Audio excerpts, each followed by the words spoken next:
Although we often can't put a finger on it, the actual production or the mix of a song shapes how we experience it. Maybe more so than what we think. But how much does it actually matter? Well, today I want to find out. So let's do a little experiment. I'll use the song I wrote for my previous video, and I'll make a good mix and a bad mix of the same song to see how much it actually affects the listening experience. If you haven't seen that video, you can click in the upper right corner now to go to that video. But obviously this type of thing is highly subjective. Some people prefer certain characteristics of a mix over other, but I would argue that there are some universal best practices, at least for this genre, that many would agree on. So for the bad mix, I won't go out of the way to make it really bad, as an intentionally bad mix is very easy to do. Instead, I'll try to mix it in a way that 10 years ago Dennis would do. But I will still use the exact same plugins that I use for the good mix to make it a more fair comparison. So basically, I'll try to redo many of the mistakes that I did when I was just starting out. I might boost the bass of the kick more than I should, scoop all the mids out of the guitars, use too much reverb or maybe too little, use way too much gain and that sort of stuff. So yeah, let's do the bad mix. This will be fun. If you're not that interested in the actual mixing and just want to go to the comparison, you can skip to this timecode right here. Let's go. Alright, let's do the bad mix. Let's start with the kick. Let's bring out an EQ here. And then I would probably do like a boost at like 50 Hz or something like that. Like way too much. And then I would probably scoop the lows fairly aggressively at around 1 kHz. Something like that. And then of course I need that click. And then I would bring out the compressor. I would probably go with the classic settings. So slow attack, fast release, and 4 ratio. And I would probably aim for like 3 decibels of gain reduction. So something like that. And that's probably all I would do with the kick. Let's go over to the snare now. I would probably do almost the same thing here, but I would boost at 150 Hz and then cut some mids. And I used to like my snares really dark, so I would probably not boost the highs here. And again, some compression using the same settings. Something like that. So back in the day, I never used the room tracks for the drums. I would just put a big reverb on the snare. So let's do that. I used to have way too large reverbs for my snare, so I would probably set it to something like 10 seconds of decay time. Something like that. And let's go over to the toms now. And then I would probably boost them like crazy on like 100 Hz. And then again cut the mids. And I liked my toms really dark as well, so I probably wouldn't boost the highs. And then again some compression with the same settings. Something like that. Let's go to the overheads now. I used to high pass the overheads like crazy at like 1 kHz. And then probably still cut a fair bit of mids here. And also boost the highs. So that's the drums. Let's listen to them.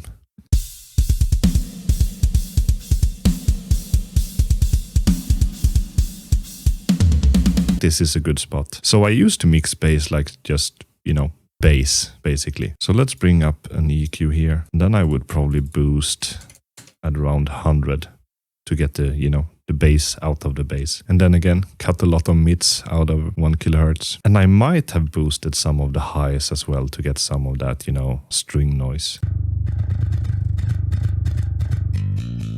So that's the bass. Let's go to the rhythm guitars. So loading up Archetype Gojira here. So for the amp here, I probably set gain way too high at like here or something like that. And I wanted my guitar tone to sound really beefy. So I would probably boost the lows a bit and the mids of the guitar.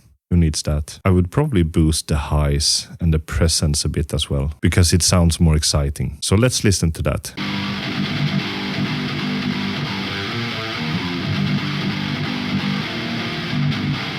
Let's go to the lead guitar now. Let's just copy the rhythm guitar for now. So for the lead guitar, I would probably have gain set fairly high as well. Have some mids, also back off with the highs a bit, back off with the presence. And for the lead guitar, I would probably just have lots of reverb. Something like that. Let's copy those settings to the lead 2 track as well. And let's go over to the clean guitar now. So for this, I would probably not make it too special. Gain set fairly low. I did used to like my clean tones very bassy, so maybe boost this a little bit. For the mids, I probably didn't care about them. For the treble, maybe around here. And for the clean guitar, I would probably also just have lots of reverb. So something like that. And I have a piano here as well. Let's maybe mix that a bit. I mean, to be honest, I probably wouldn't mix that much. I would just add Again, lots of reverb. I used to really like reverb back in the days. Something like that. And for the master, I would probably not bother with it. I would just throw an L1 on here and just raise the volume, and that's it. And just really demolish the track. I didn't realize that loudness comes from working with the mix to a point where it has a good frequency balance. So you can actually push it without it sounding, like this. So something like that. That's my bad mix, I guess.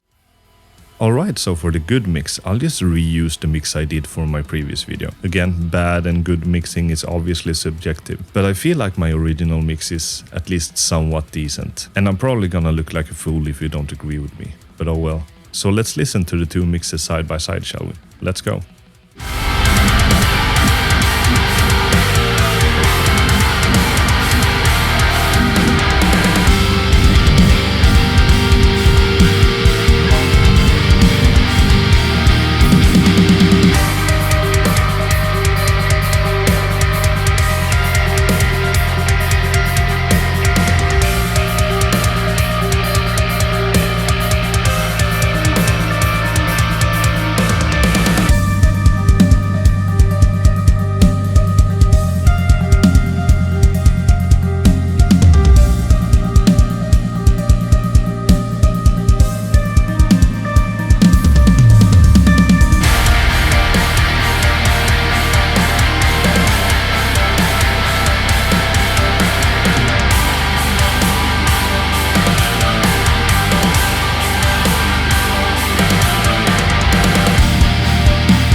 So what did you think? How did the different mixes shape your listening experience? What are some albums with good songs but bad mixing? I would love to hear your thoughts in the comments. And well, that's it for this video, everyone. Thank you for watching. Don't forget to like and subscribe. If you enjoyed this video, maybe any of the ones showing on the screen right now would be to your liking. See you in the next video.